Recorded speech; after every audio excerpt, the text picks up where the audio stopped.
Bible dit que l'homme naturel était mort. Amen. Il était sans Dieu, sans espérance, perdu dans le monde. Amen. Et le Seigneur est venu nous rappeler que l'homme naturel ne reçoit pas et n'accepte pas la parole de Dieu. Amen. Donc l'homme naturel, il faut savoir que tant qu'il va rester naturel, il sera loin de Dieu. Et c'est pour cela que le Seigneur est venu, bien-aimé. Il est venu pour donner la vie, pour que l'homme puisse comprendre que sans le Seigneur, il est perdu. Sans le Seigneur Jésus, nous sommes perdus. L'homme naturel, il n'est pas sans défaut. Amen, bien-aimé. Alors on va penser que l'homme spirituel est sans défaut. Nous avons encore des défauts, bien-aimés. Nous avons encore des défauts parce que même l'homme spirituel n'est pas reconnaissant. Et je vais vous le montrer, je vais vous le prouver. L'homme spirituel est également un homme indifférent. Amen. Il faut qu'il soit éprouvé. Il faut que l'homme, dans sa nature spirituelle, soit également éprouvé. C'est pour cela que la Bible parle de l'épreuve selon Dieu.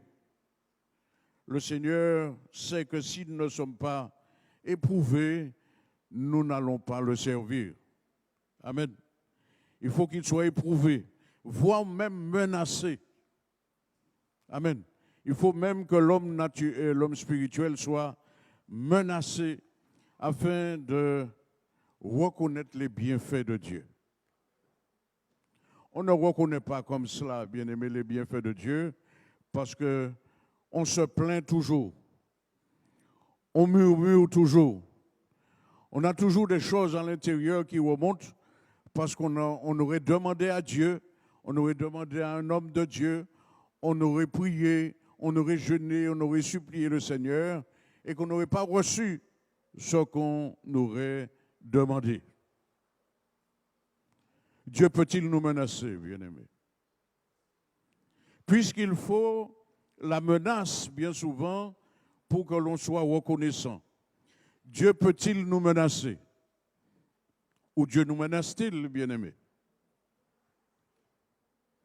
Nous allons voir ce que dit la Bible par rapport à cela. Je voudrais simplement vous donner un exemple, bien-aimés, ce matin, vous disant que avant que Saul ne soit appelé Paul, avant que l'apôtre ne dise ce qu'il avait reçu du Seigneur, la Bible dit dans Actes chapitre 9, le verset 1er, on ne va pas le lire, la Bible dit que Paul respirait encore la menace et le meurtre contre les disciples. Cet homme instruit, cet homme intelligent, cet homme qui pensait et qui croyait connaître Dieu, puisqu'il était parmi les docteurs de la loi, la Bible dit qu'il respirait la menace et le meurtre contre les disciples du Seigneur, au point où il ravageait l'Église.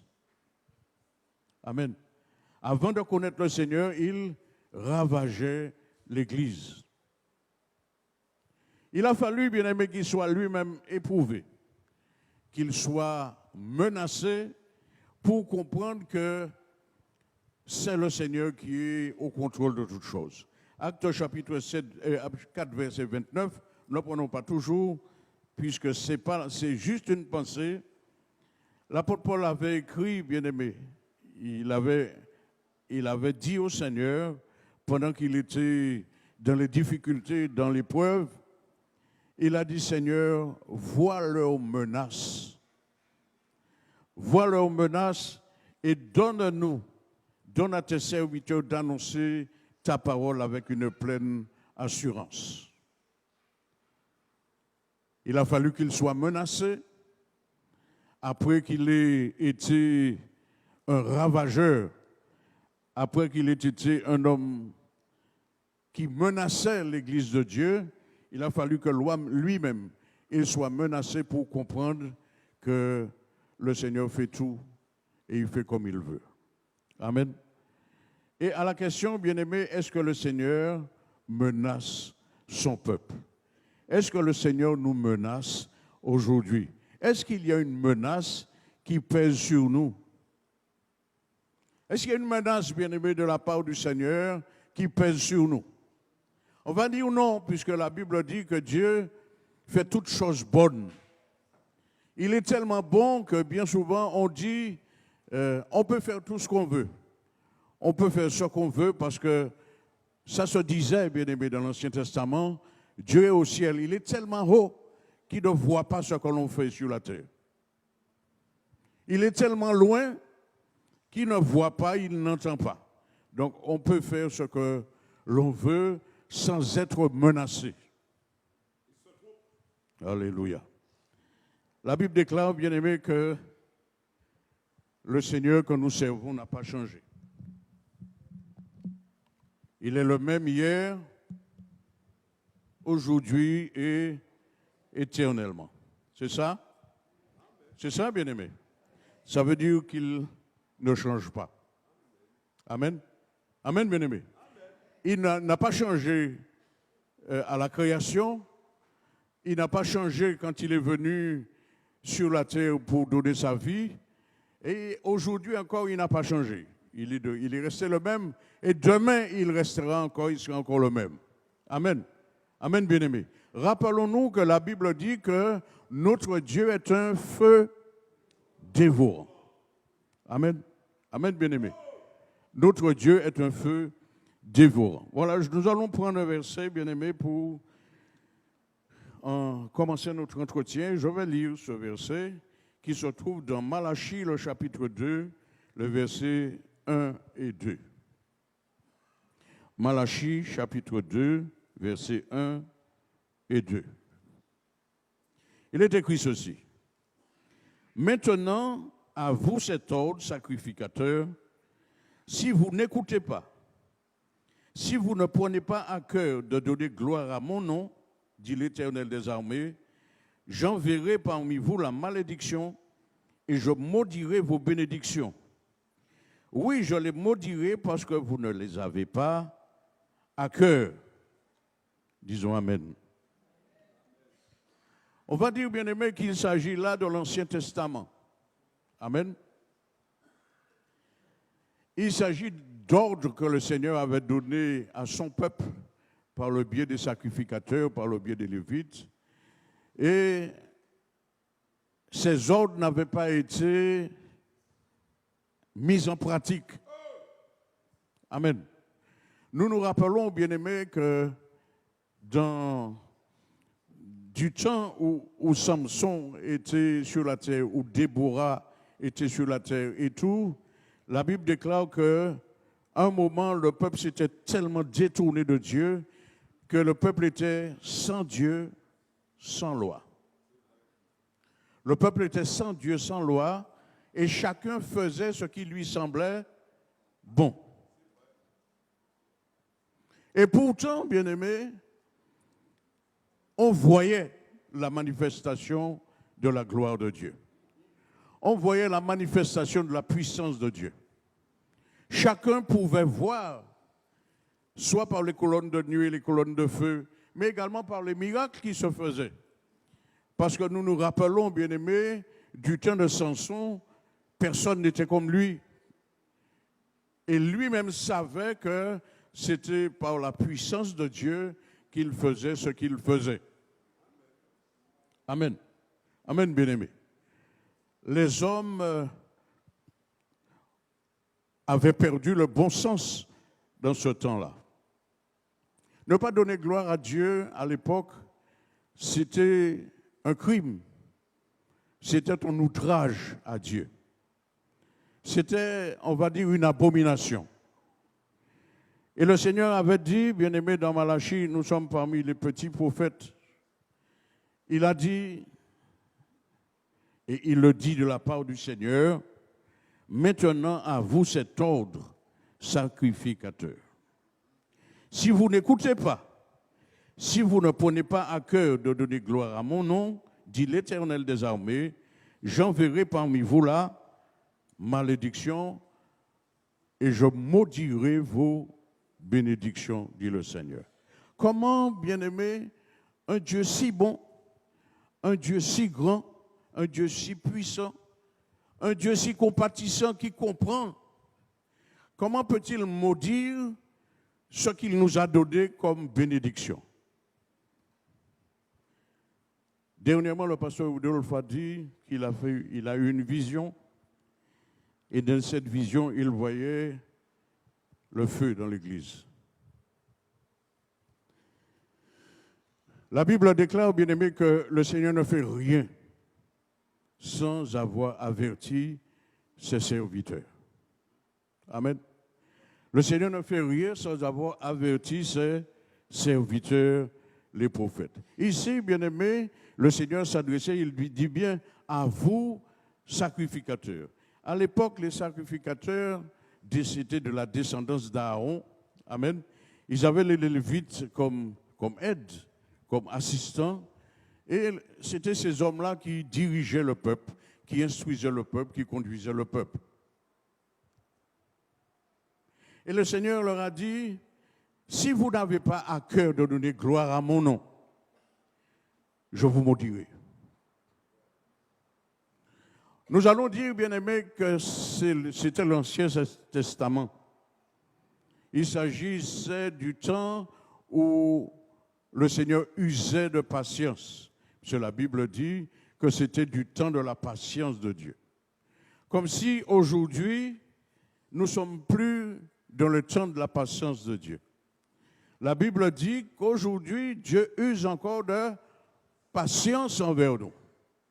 Parce qu'il ne veut pas que nous périssions. Amen. Le Seigneur ne veut pas que nous puissions périr, mais il veut que tous parviennent à la repentance. Et bien aimés, nous ne sommes pas des sacrificateurs de l'Ancien Testament. D'accord? Pourquoi? Parce que nous ne faisons pas de sacrifice d'animaux. C'était des animaux, les sacrificateurs de l'Ancien Testament offraient des bêtes, n'est-ce pas, pour le péché et tout. Donc nous ne sommes plus des sacrificateurs de l'Ancien Testament, on va dire cette parole ne nous est pas adressée. Amen, bien-aimés. Cela ne nous concerne pas. Oui ou non? C'est ce que nous pensons, bien-aimés. Si c'est ce que nous pensons, nous nous trompons parce que nous faisons encore ce que nous voulons. Amen.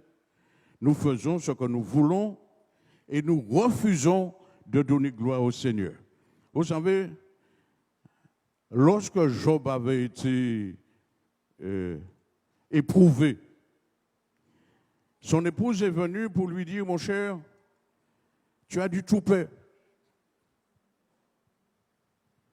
Après tout ça de malheur, tout ça de problèmes, tout ça de difficultés, tu as perdu tes enfants, tu as perdu toute ta richesse, tu n'as plus d'animaux, tu n'as plus rien, même les cheveux de ta tête ont disparu. Tu as atteint nul sert malin de la plante des pieds aux cheveux de la tête et tu continues à donner gloire à Dieu. Il a répondu à sa femme, comment nous acceptons les biens qui viennent du Seigneur et nous n'accepterions pas le mal? Nous le bénissons pour le bien et quand le mal arrive, au lieu de le bénir, nous le maudissons. Comme si, bien aimé, les yeux du Seigneur se détourneraient à un moment sur nous. Il nous bénit un moment et puis il enlève les yeux sur nous.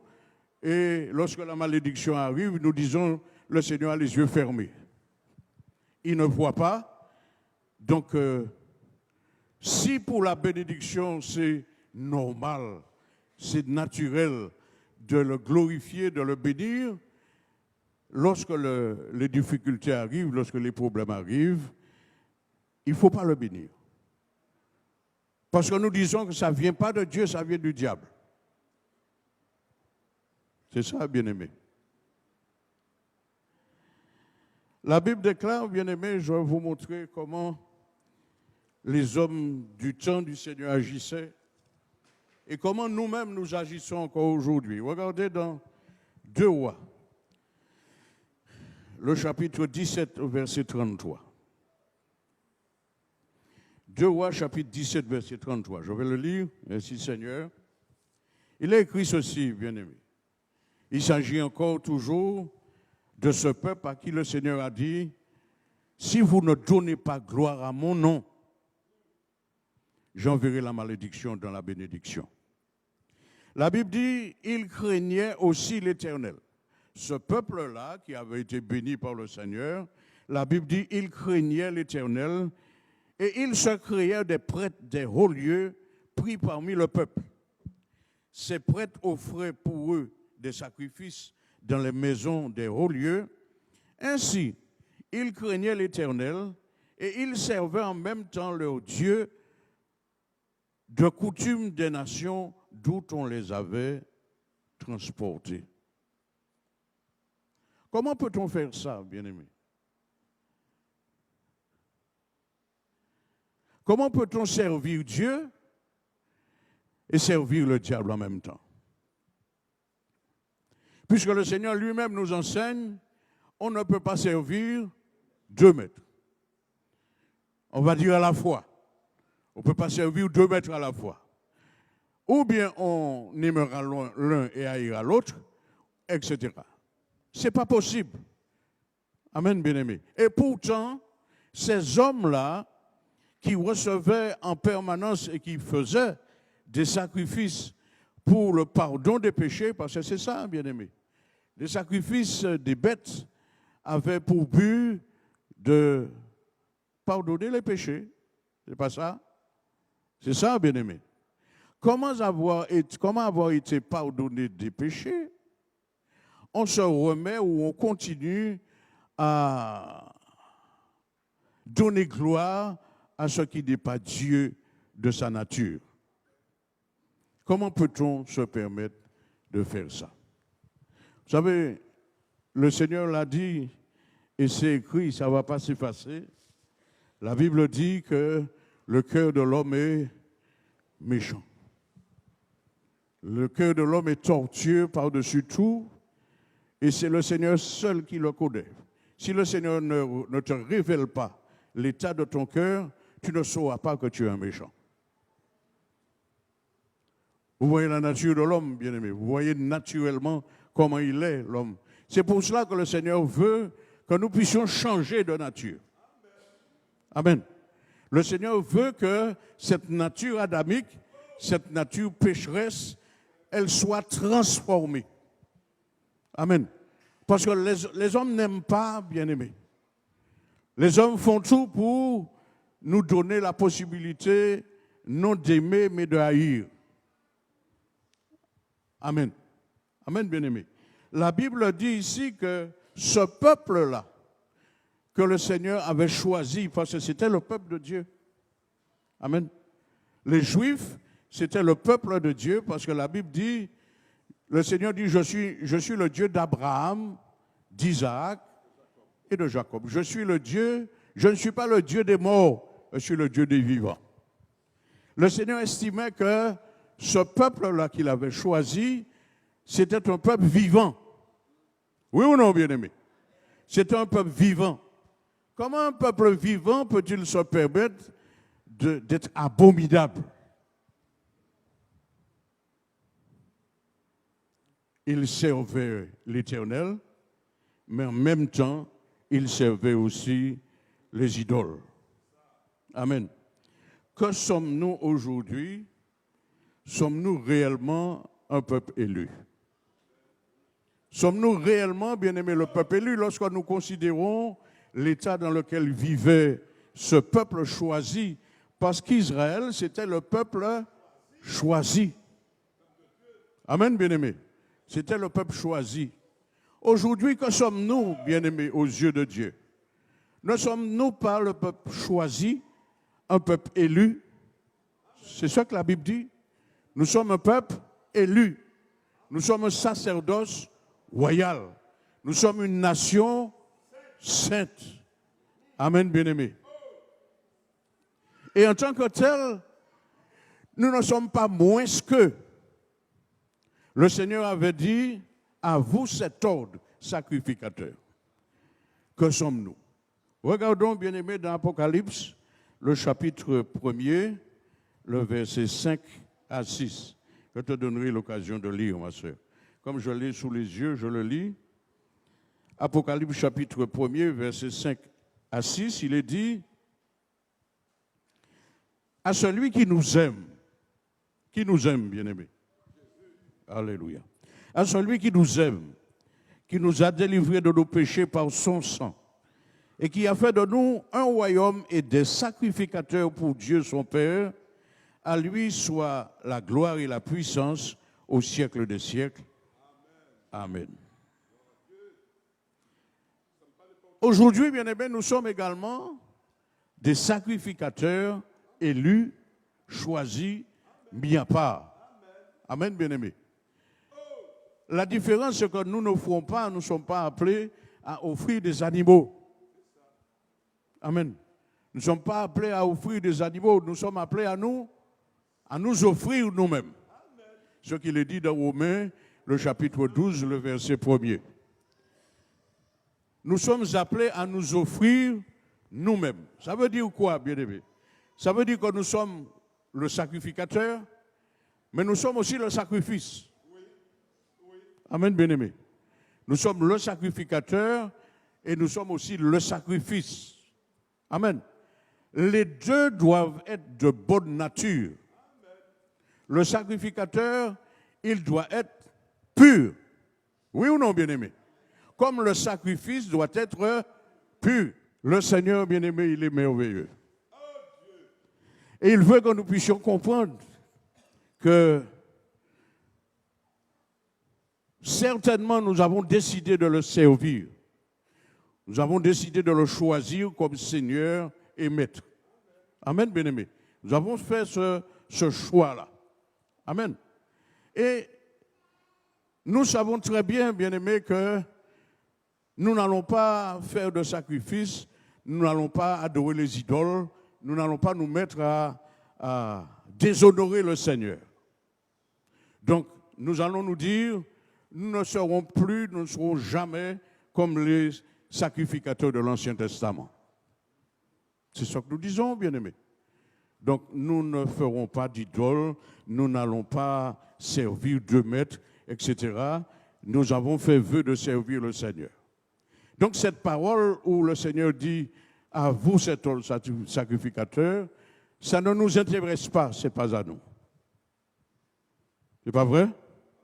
Et quoi dit la Bible, bien-aimé? La Bible dit que nous pouvons être pires. Regardez ce qu'il est dit, bien-aimé, dans 2 Timothée chapitre 2, le verset 11. Là, nous sommes dans le Nouveau Testament. 2 Timothée chapitre 2, verset 11. Cette parole est certaine. Si nous sommes morts avec lui, nous vivrons aussi avec lui. Si nous persévérons, nous régnerons aussi avec lui. Si nous le renions, lui aussi nous... Si nous le renions, puisqu'il est fidèle, ce n'est pas comme nous, bien-aimés, qui sommes des infidèles. Comme le Seigneur est fidèle, normalement, c'est sa nature. Amen, bien-aimé. Il n'a rien besoin pour être fidèle. Il n'a pas besoin de faire d'efforts pour être fidèle. Naturellement, il est fidèle. Amen, bien-aimé. Donc, notre infidélité ne va pas faire qu'il devienne infidèle. C'est sa nature. Amen, bien-aimé. Et pourtant, il est dit, si nous le renions, il nous reniera aussi. Nous disons que Dieu est trop bon. Le Seigneur est trop bon. Et vous savez, bien-aimés, nous pouvons être infidèles, nous disons dans peu de choses. Mais nos murmures ne glorifient pas le Seigneur. Nos murmures font de nous des infidèles. Amen. Amen, bien-aimés.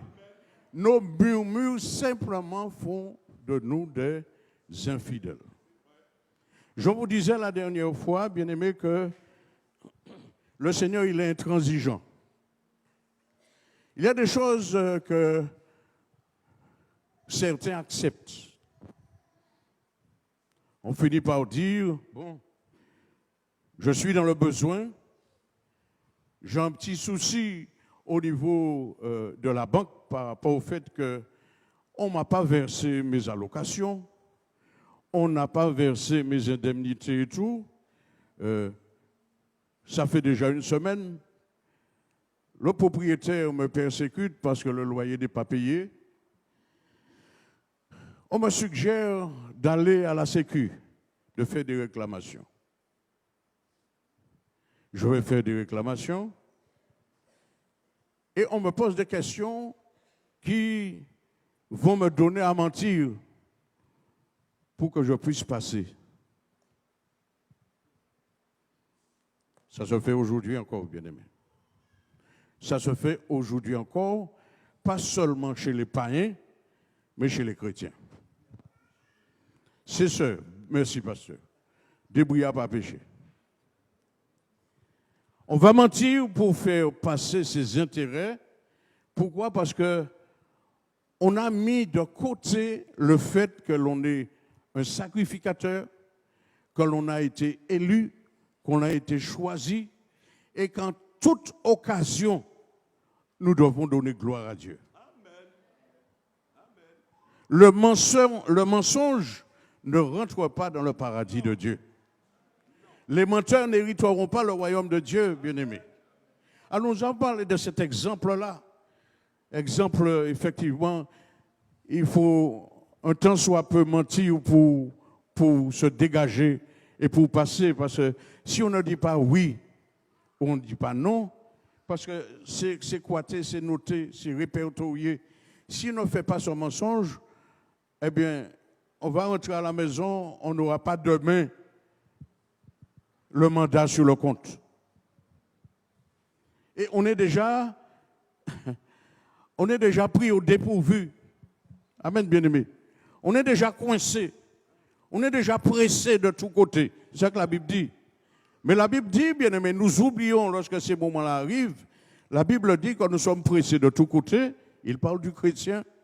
Il est pressé de tous côtés, mais il n'est pas réduit à l'extrémité. Le chrétien n'est jamais réduit à l'extrémité, bien-aimé.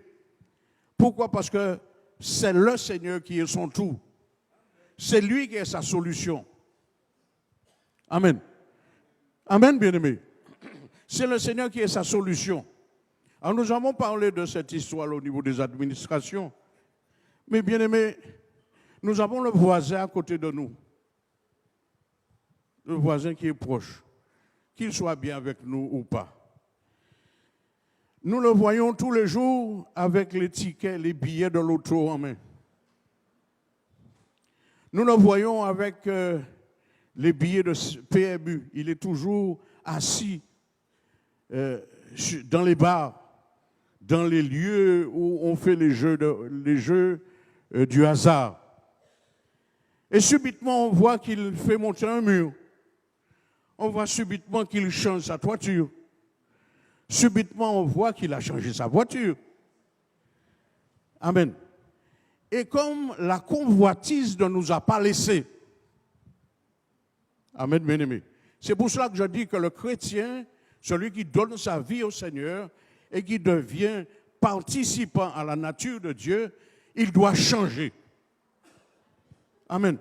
Comme la convoitise ne nous a pas laissés, alors qu'est-ce qu'on fait? On va aussi soi-même, comme Nicodème l'avait fait en secret, en cachette. Pas ça, bien-aimé? C'était bien en cachette qu'il était venu. Nicodème est venu de nuit vers le Seigneur pour que les autres n'aient pas à le voir. Amen. Pour qu'il n'ait pas un mauvais témoignage. C'est ça? Alors on va en secret. On vend un secret pour faire ces jeux du hasard,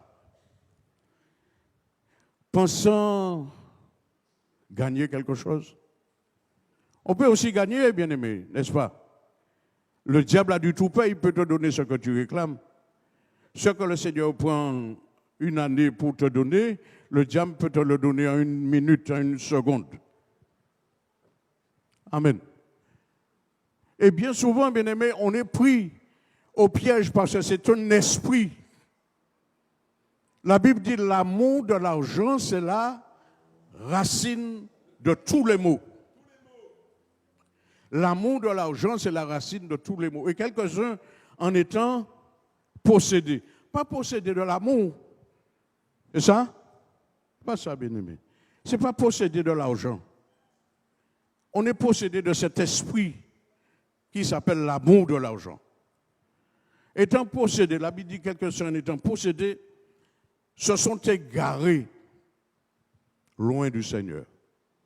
Et ils finissent par renier la foi. Bien-aimé, ce n'est pas parce que, vous savez, si je suis pervers, si je suis un pervers, par rapport à ma connaissance de l'Évangile, je peux me tenir là en permanence, vous parler du Seigneur, comme le faisait Apollos. La Bible dit Apollos parlait du Seigneur avec exactitude, alors qu'il n'avait pas l'esprit. Amen, c'est la chair. Oui ou non, bien-aimé? Ça n'amène nulle part. Je peux me mettre là à vous parler du Seigneur en permanence. Pourquoi? Parce que j'avais reçu. Ce n'est pas ce que la Bible dit. À vous, serviteurs, si vous ne prenez pas à cœur de donner gloire à mon nom, j'enverrai là malédiction dans la bénédiction. Ça veut dire que j'avais reçu une bénédiction. J'avais reçu la connaissance. J'avais reçu le pouvoir, j'avais reçu la capacité, j'avais reçu aussi l'autorité. Et comme je l'avais bien emmagasiné, je vais continuer à vous parler de cela, peut-être jusqu'à ma mort. Mais en réalité, l'esprit pervers reste encore en moi. Je peux être un pervers. C'est pour cela, bien-aimé, vous vous posez des questions, ne vous posez pas de questions. Le Seigneur a dit, il viendra à la fin des temps. Il viendra des hommes qui lui diront, Seigneur, n'avons-nous pas prêché en ton nom? N'avons-nous pas prophétisé en ton nom? N'avons-nous pas fait des miracles en ton nom? N'avons-nous pas guéri des malades en ton nom, Seigneur? Le Seigneur leur dira, retirez-vous de moi, maudit. Il a dit, vous qui commettez. Au moment où on demandait grâce au Seigneur, on était encore un pervers. Amen. Celui qui demandait au Seigneur de lui faire grâce, il était encore dans cette nature de perverti. Amen. Amen, bien-aimé. Et c'est pour cela que le Seigneur dit qu'il y a des choses également que nous faisons. Nous disons que c'est inconsciemment. Mais si c'est inconsciemment, nous nous repentons tout de suite. Oui ou non, bien-aimé? Puisqu'il existe, la Bible parle du péché volontaire et du péché involontaire. Si c'est involontaire, tu as le Saint-Esprit en toi, le Saint-Esprit te touche, il te dit, repens-toi. Amen, bien-aimé.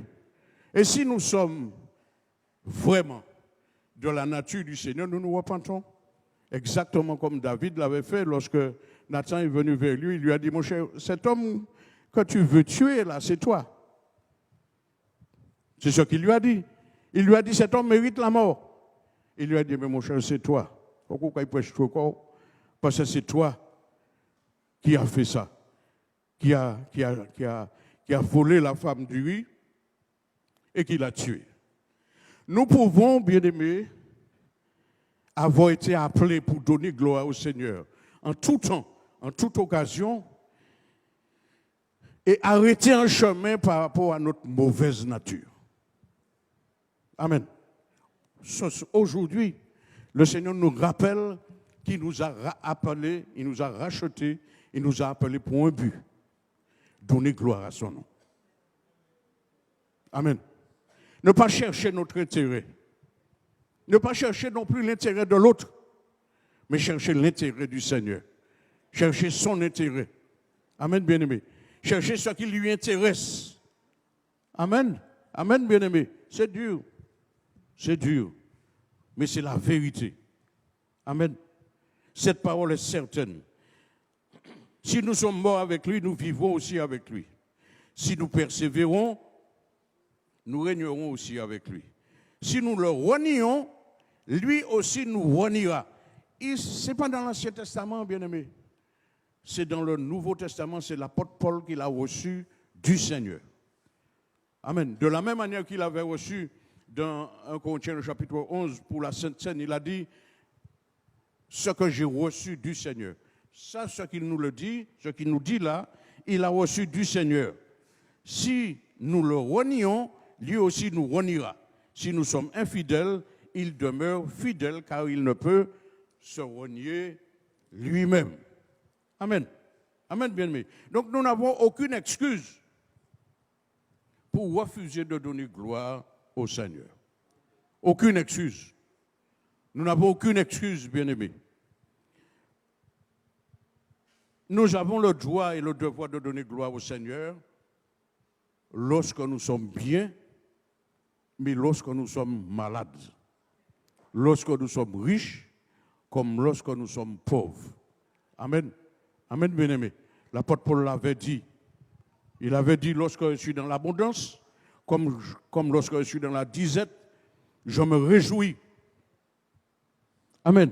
Parce que nous n'avons rien à nous n'avons rien à porter. Si nous avons aujourd'hui, c'est parce que le Seigneur a bien voulu nous donner. Il a bien voulu que nous ayons. Amen. Amen, bien-aimé. Amen. Pour finir, on va lire 1 Corinthiens, le chapitre 10, le verset 31. Ce que le Seigneur veut pour nous qui sommes des sacrificateurs. Amen, bien-aimé. Les sacrificateurs, à l'époque, il y avait des personnes qui étaient vraiment attachées, appelées à cette tâche-là, à cette fonction-là, à ce ministère-là. Mais aujourd'hui, la Bible dit que nous sommes tous des sacrificateurs. Le souverain sacrificateur, c'est le Seigneur Jésus. Amen. Mais nous sommes tous des sacrificateurs, autant que nous sommes. Amen, bien-aimés. Que nous ayons à balayer l'église, que nous ayons à nettoyer les bancs, que nous ayons à chanter, que nous ayons à lire, que nous ayons à prêcher l'évangile en tant que pasteur, docteur, prophète et tout, nous avons le devoir de donner gloire à Dieu parce que c'est ça qu'il demande. À vous cet ordre sacrificateur. Donnez gloire à mon nom. Ne faites rien qui soit un obstacle à cela. Amen. Il a dit, 1 Corinthiens chapitre 10, verset 31, soit que vous mangiez, soit que vous buviez, soit que vous fassiez quelques autres choses, faites tout pour la gloire de Dieu. Amen. Faites tout pour la gloire de Dieu. Amen, bien-aimés. Et le Seigneur nous demande, bien-aimés, de nous efforcer pour le faire. Ça veut dire que ce n'est pas évident, puisque nous sommes encore dans la chair. La chair a des désirs contraires à l'esprit. Ce n'est pas vrai, bien-aimés? L'esprit veut faire, mais la chair s'oppose. L'apôtre Paul a dit, quand je veux faire le bien, le mal est attaché à moi. Je ne fais pas le bien que je veux faire, mais je fais le mal que je ne veux pas faire. Amen. Malheur à moi, qui me délivrera de ce corps de mort? Il a dit, grâce soit rendue à Dieu qui me délivre par Jésus-Christ. Amen. Amen, bien-aimé. Donc, cette parole nous est adressée ce matin. Le Seigneur nous interpelle ce matin. Amen. Pourquoi le feu va éclater dans l'Église? Simplement parce que nous ne donnons pas gloire au Seigneur. Amen. Amen, bien-aimés.